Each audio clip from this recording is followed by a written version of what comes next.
Hey, what's up, everybody? It's Airlines, man. I'm here with another model review. Been quite a while since I've done model reviews. Mainly that's because I haven't gotten any new models. Pretty much over the past few months or so, just been on a decline in terms of getting models. Just been working hard and just, focusing on money and just kind of saving it for cars and other stuff. But anyways, I finally got a brand new one, and this is definitely one of the very exciting ones. Mainly because United finally got delivered its 777-300ER from Boeing, which was really awesome, and that included the new Polaris business class that debuted a couple weeks ago, I believe. Which is doing the domestic services for Newark and San Francisco, just to prep the crew for the international flights it'll be doing, which are going to be starting soon as well. But yeah, it's just really exciting to see a new wide body coming into the United fleet. And yeah, when I saw Gemini Jets release this, I was like, I mean, I didn't get it for like a little bit. I only got it, I only ordered it like 3 days ago. So I was kind of lucky and sort of very happy that, it was still in stock. But yeah, very happy to have this model now, and let's go through it. So we're going to start with the box. So United has never gotten any 777-300ERs, obviously. This is their first wide body of the 777-300ER. They obviously, currently they operate the 777-200ERs, 767s of the 400s and 300s.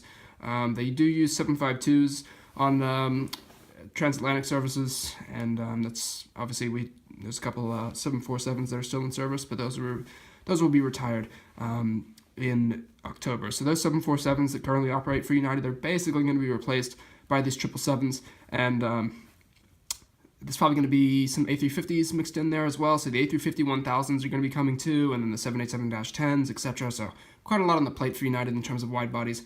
But anyways, yeah, here's the Gemini Jets box. Not really too much, nothing interesting, nothing different compared to the normal Gemini box.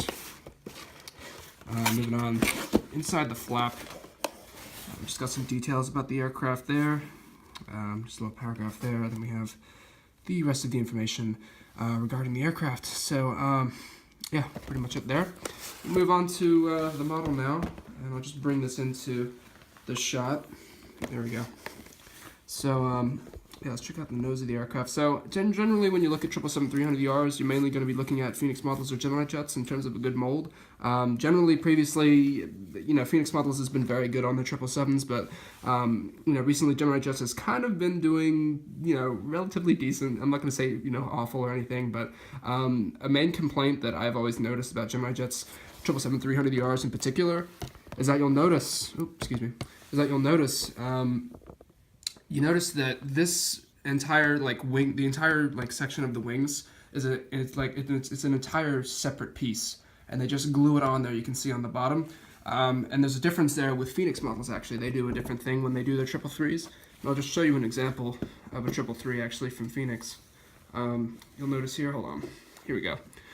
So here's an Etihad 333 from Phoenix, and you'll notice here that these aren't this isn't a separate piece that they glued on. You'll notice that these are separate wings here that they glued on individually. So it's not just one giant piece. It just looks a little bit messier from Gemini Jets, and it's obviously less realistic. The way Phoenix did it is obviously more realistic because the wings are just individual placed glue there. There's any pieces that are just trying to connect the two. So that's a big difference. The Gemini Jets hasn't exactly changed yet.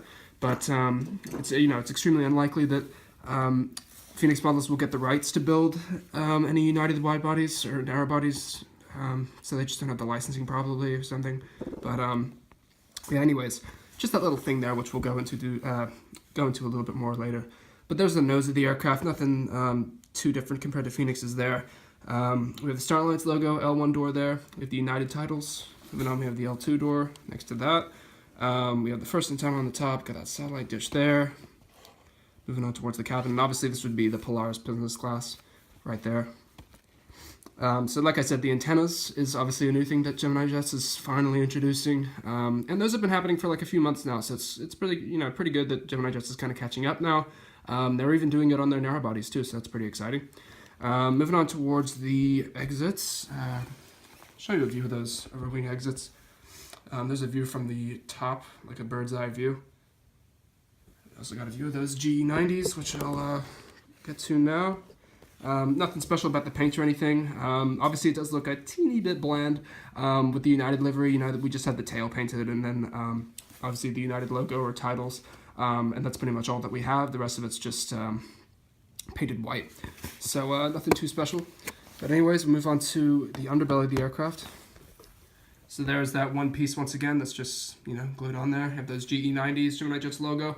These are also tilting, by the way. You kind of have to push them, but they do like somewhat tilt a little bit. I don't want to push it too hard in this video, but in general, they do somewhat tilt. Just not as easily as Phoenix models, and they also don't roll as easily. I don't know why that is, but they're just not the exact same landing gear, you know. But yeah, there's definitely a difference. But I believe that they definitely do roll. They're just not that easy to do.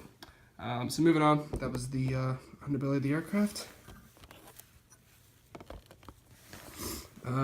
Just moving towards the aircraft, we have the registration. Excuse me. Kind of zoom in there. This is N58031, and then we have the United Airlines tail, horizontal stabilizers, etc. And I'll just get a shot at the back of the aircraft too. And there's also an antenna. So there it is from the back. As you can see, there's also the antenna there. And then, oh, I thought there was one there. No, there's not. So it's just these antennas on the top. Still a new feature that Gemini Jets is finally introducing, so that's obviously exciting. I think there was supposed to be a red antenna there. I'm not sure if they missed that out, or there probably just isn't one. But yeah, that's for that side. Obviously, it'll be the exact same on the other side, so there's a view from there. Overall, you know, it's a very clean looking aircraft. You know, that's the thing about it. I mean, it is somewhat boring, but you know, what are you going to do about that? Still cool. I'm still very happy about that, about finally getting it, because United did, I forget when they ordered them, but you know, Gemini Jets will eventually catch up with all these bigger, you know, big airlines that are ordering big wide bodies. So we're definitely going to start seeing A350-1000s, which will be really exciting, and other, you know, big wide bodies like 787-10s, etc. So I'm very excited for, you know, what else Gemini Jets is going to make, and this is really cool to finally add this new United wide body into my fleet. So yeah, I mean, in terms of like model airports and stuff, I mean, it's great to have in the collection for sure, but this will be featured in the San Francisco model airport, because I think the community was definitely awaiting for what routes United was going to choose for this aircraft, and I am happy that they chose Newark, Tel Aviv. But other routes include mainly out of San Francisco. So it's going to be doing the San Francisco to Hong Kong route. I believe that's the first one, starting in early March sometime. So that's going to be pretty soon. And then other than Hong Kong, it's probably going to continue replacing the current 747 routes, like I said earlier. So that's probably going to be Beijing, Tokyo, Narita. What else? You know, Seoul. Just all those kind of big Asian cities where United 747s currently, you know, service, and maybe some other European ones. I mean, they didn't really hint that, but we don't really know what's coming. So so far, all I know is that it's going to be doing mainly flights out of San Francisco and that one flight to Tel Aviv out of Newark, and then, you know, I don't know about airports like O'Hare, Houston. Yeah, we'll have to see. But anyways, thanks very much for watching this review. Might be a little bit shaky. I haven't made any reviews in a while, you know.